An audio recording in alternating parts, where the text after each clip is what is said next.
Hello, this is Tammy. I'm going to get very personal today with you. And that means that I am going to get honest about something that came up for me when I awoke this morning. Some of you know about my book, The Inmate and the Medium. And some of you know that I was in the process of going and visiting this inmate. And I fell in love with the illusion of who he thought himself to be and who I wanted to believe that he was. And I woke up this morning with a very vivid memory of something that occurred frequently in the visitation room.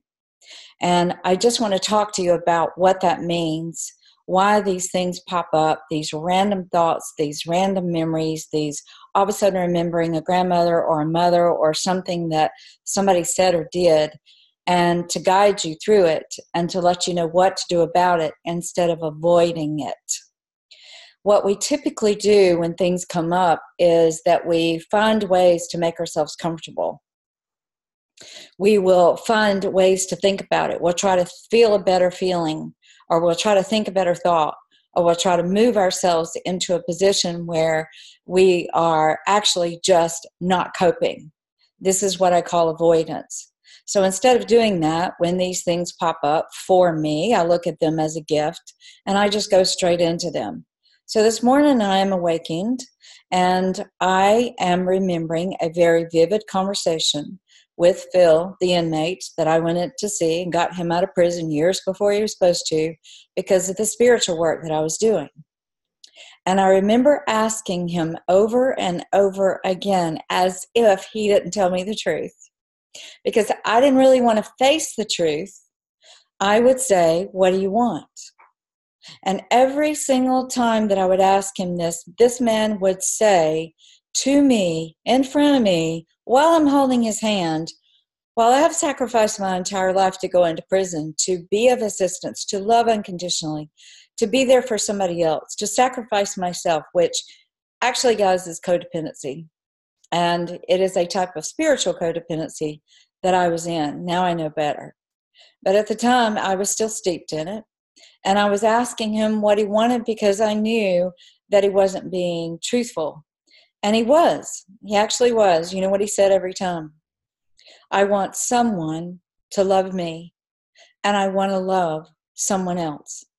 I want a girl. I want a mate. I want some girl to love." So think about this. Here I am, sitting in prison. I have given up everything I know. I'm homeless during this time.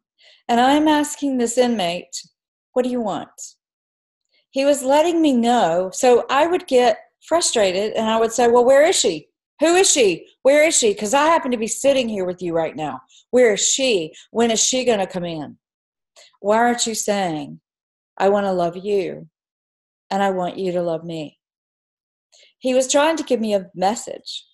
So instead of dealing with that, I would move into a state of avoidance. And I would get angry and I would get upset and I would be hurt by it.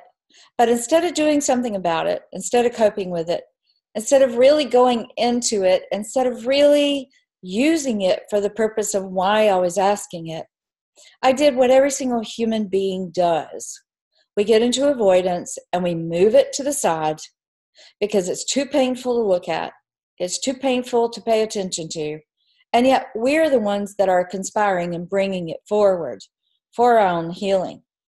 So instead of avoiding it, if I would have really looked at it, I probably would have never married this guy because I was asking this before I married him. And yet I married him because I thought that if I was good enough, if I did enough, if I sacrificed enough, if I did what was pleasing to him, then he would love me because I deserved it.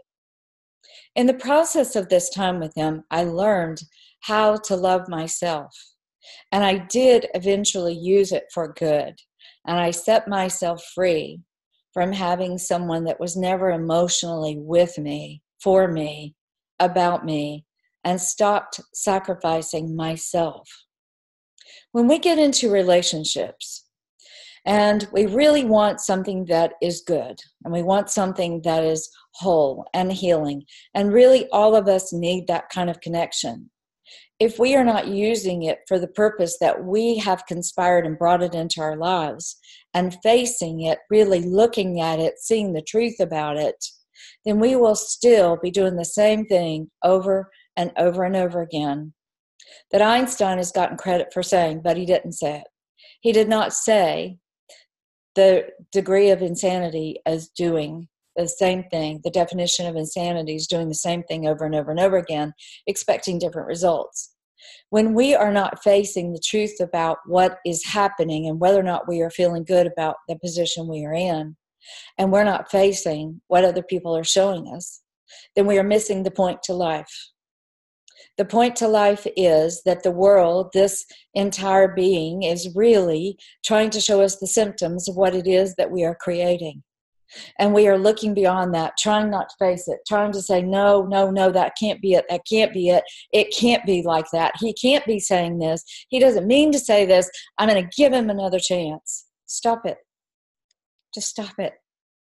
Look at what is really being said. Look at the symptoms of how you're feeling. If I didn't already know the answer to this question, I would not have been asking it, because I would have known love. I would have had my answers, but I was looking for validation. I was looking for, can you tell me the truth? And he did. But instead of looking at the truth, I got upset. If I had the understanding and the wisdom that I do now, I would not have stayed in that unfulfilling, sacrificial, codependent relationship. So I ask you today, are you really looking at the signs that the world is trying to show you? That something is out of alignment, something is off kilter, something is sacrificial, something is not about you, something is not really feeling good to you. If you're not paying attention to those things, then you cannot blame anyone else for the position that you are in, for you, dear one, are creating it. If you can understand that the game of life and how we typically use it is not really looking at the purpose of it, that we avoid it, that we do not pay attention, that we are not looking at what it is causing and what is occurring, and how we can use it, and how we can see it as truth, and how we can move forward, then you are missing the entire purpose of why you are in a relationship that is painful. You are in a relationship that is painful to bring up for you that which you have not yet faced. An avoidance, looking away from it, trying to feel a different feeling, trying to think a better thought, trying to give somebody the benefit of the doubt, trying to ignore it, trying to hide it, conceal it, not feel it, gets you nowhere. So let's go in. I find that my work is about bringing the clarity of that which we are doing unconsciously over and over and over again. And believe me when I tell you that I learned how to do this for you and anybody else that comes to me for a session, because I had to do it for myself.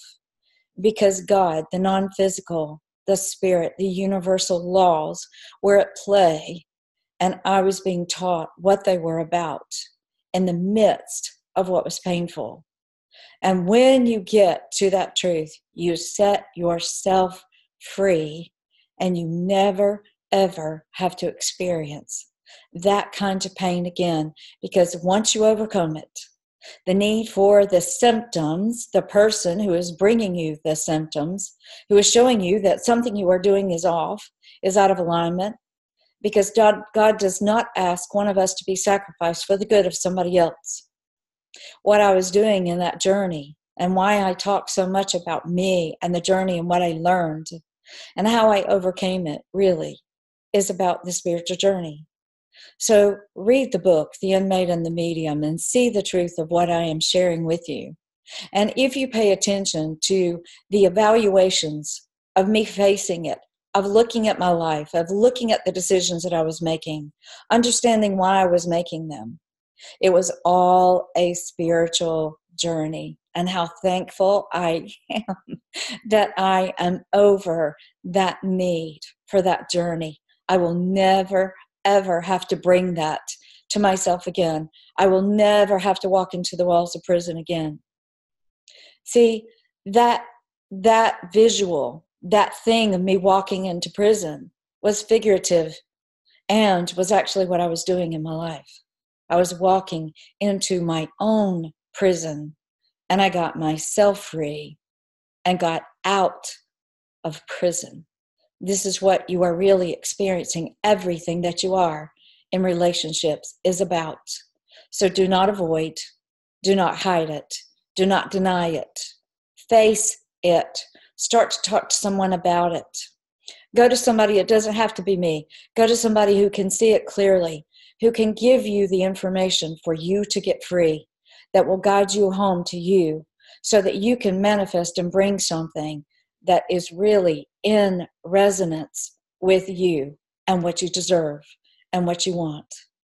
It is with love that I bring these messages to you, and I hope that as you go through this Christmas season and you really look at what you're doing with family members, what your expectations are, what your needs, how you're constantly trying to get one person to meet those needs that you need to meet for yourself, which is really what I was trying to do with Phil. I was trying to get Phil to make me feel better. I was trying to get Phil to love me when I didn't even love me. So how can I receive love if I do not even believe that I deserve it? I have overcome that. I have gotten through that. And I do love myself, and so can you. Namaste.